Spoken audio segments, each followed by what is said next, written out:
on Inquirer. Low pressure area in the eastern part of the country develops into Tropical Depression Chedeng.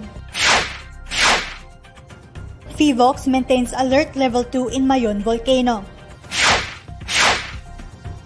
Philippine Coast Guard spokesperson confronts China about its apparent disconnect in words and actions in the West Philippine Sea.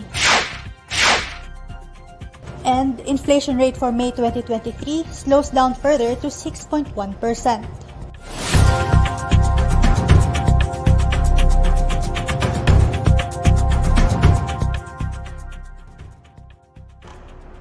Good evening.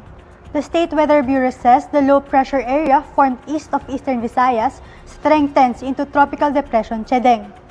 Here's Pag-asa weather forecaster Alzar Aurelio. Hello and good evening. Yes, the low pressure area spotted east of Visayas has developed into Tropical Depression Chedeng. As of 3 o'clock in the afternoon, the center of Tropical Depression Chedeng was at 1,150 kilometers east of southern Luzon. Chedeng has slightly strengthened, now has a maximum sustained winds of 55 kilometers per hour, while gustiness of up to 70 kilometers per hour. Right now, Chedeng remains almost stationary over the East Philippine Sea. As of this moment, there is no tropical cyclone wind signal over the whole country because of Chedeng. Within 2 days, we expected this tropical depression affects the country within today and tomorrow. Southwest monsoon still affects western section of southern Luzon. So for the next 24 hours, there is scattered rain showers and thunderstorm over Palawan due to southwest monsoon or habagat.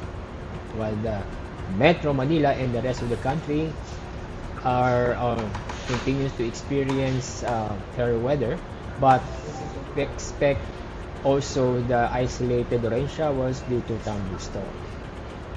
The latest update for Tropical Depression Chedeng will be issued at 5 a.m. today. That's the latest weather update from Pag-asa. I'm Alzar Aurelio.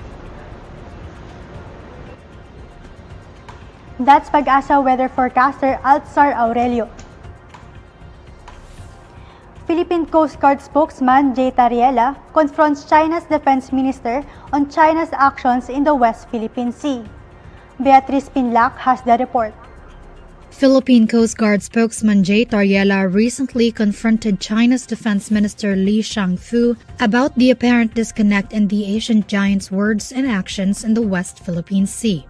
At the Shangri-La Dialogue in Singapore from June 2 to 4, Tariela pointed out, quote, "While China is talking about dialogue, China's actions show confrontation."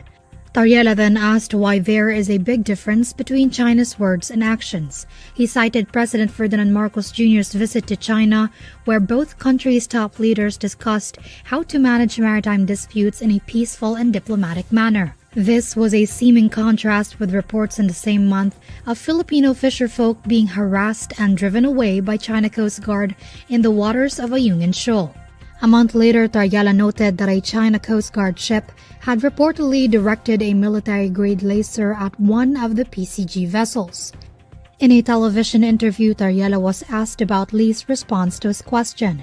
He said it was unfortunate that it's either Li evaded the question or merely chose not to respond. Tariela said the security summit was the right opportunity to start such a discussion since it was held in a room full of defense ministers from across the region. He said most countries in the region may want to ask China the same question because there's always a disconnect with what they're saying, what they're promising, and what they're doing in the West Philippine Sea. This is Beatriz Pinlac reporting for INQUIRER.net. The White House says the recent encounters between U.S. and Chinese forces in the Taiwan Strait and South China Sea show Beijing's growing aggressiveness. Washington makes this remark following the U.S. Navy's release of a video of what it called an unsafe interaction in the Taiwan Strait in which a Chinese warship crossed in front of a U.S. destroyer. White House spokesperson John Kirby says they are prepared to address China's growing aggressiveness. Kirby adds that China's actions raise a risk of error and it wouldn't be long before someone gets hurt.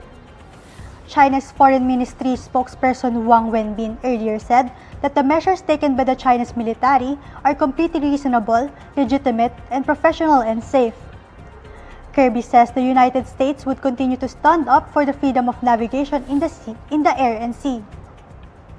According to the U.S. military, USS Chung Hoon and Canada's HSMC Montreal were conducting a routine transit of the strait on Saturday when the Chinese ship got in front of the American one, coming within 150 yards. The Philippine inflation rate slows down for the fourth month in a row. The Philippine Statistics Authority says the headline inflation rates for May 2023 slows down to 6.1%. The figures for May 2023 are 0.5 percentage points lower than April's 6.6%. The country's inflation rate has been in a downward trend for 4 consecutive months. The lower inflation rate was caused by the decline in cost of transportation, food and non-alcoholic beverages, and restaurants and accommodations. State volcanologists maintain alert level 2 in Mayon Volcano. Zakarian Sarao reports.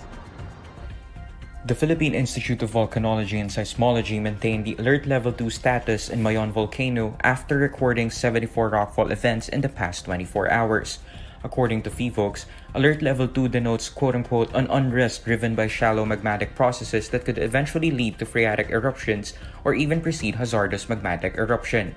State volcanologists reported that the rockfall events lasted for 1 to 4 minutes, placing lava debris on the volcano's southern gullies within a kilometer from its crater.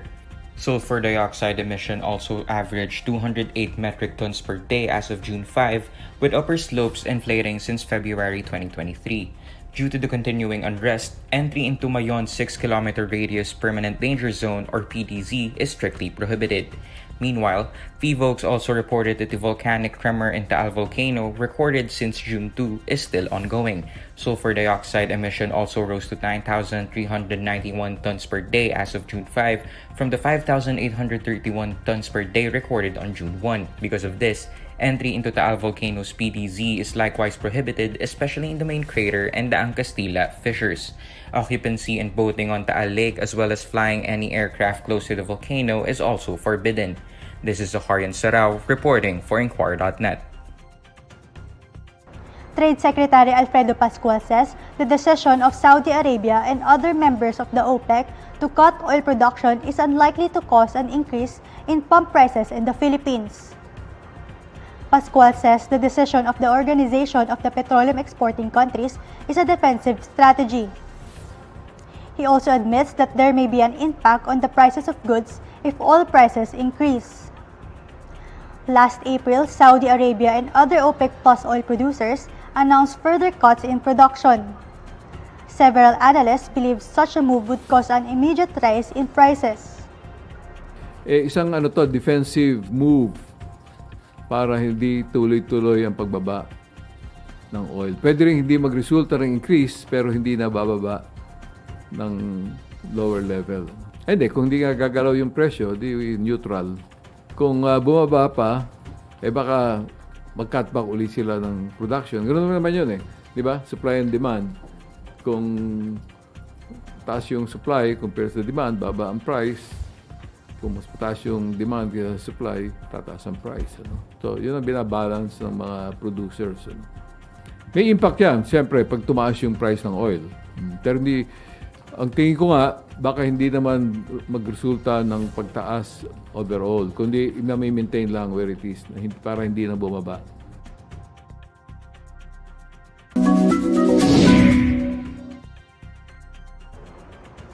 Alamin naman natin ang mainit na balita sa mundo ng showbiz kasama si Irvin Santiago ng Bandera. Irvin?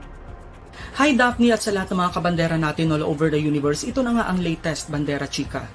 Kung magkakasundo-sundo sina Tito Soto, Vic Soto, Joey De Leon at ang mga personalidad na kinakausap nila ngayon, posibleng sa first week ng July ay makabalik na sila sa telebisyon.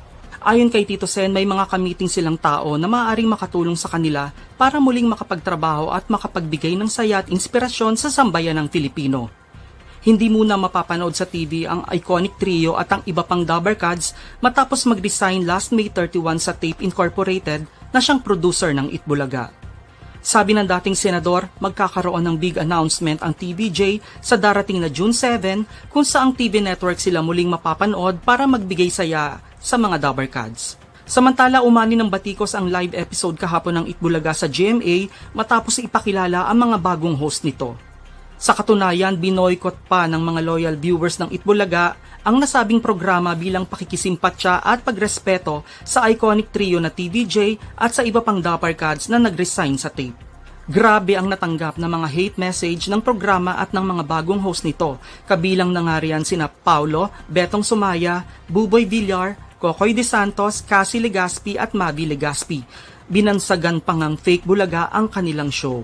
Meron din namang nagtanggol sa bagong Itbulaga na nagsabing bigyan daw muna ng chance ang programa, pati na ang grupo ni na Paulo bago sila husgahan ng bonggang-bongga. Ayon naman kina Paulo, Betong at Buboy, napakalaking karangalan para sa kanila ang maging bahagi ng longest-running noontime show sa Pilipinas. Sabi pa ni Paulo, wala silang planong palitan ang TVJ. At yan ang bandera chika natin today. Thanks, Daphne! Salamat, Ervin. And these are the stories you need to know today. I'm Daphne Galvez. Follow INQUIRER.net on Facebook, Twitter, YouTube, TikTok, Instagram, and Reddit. For more stories, visit INQUIRER.net.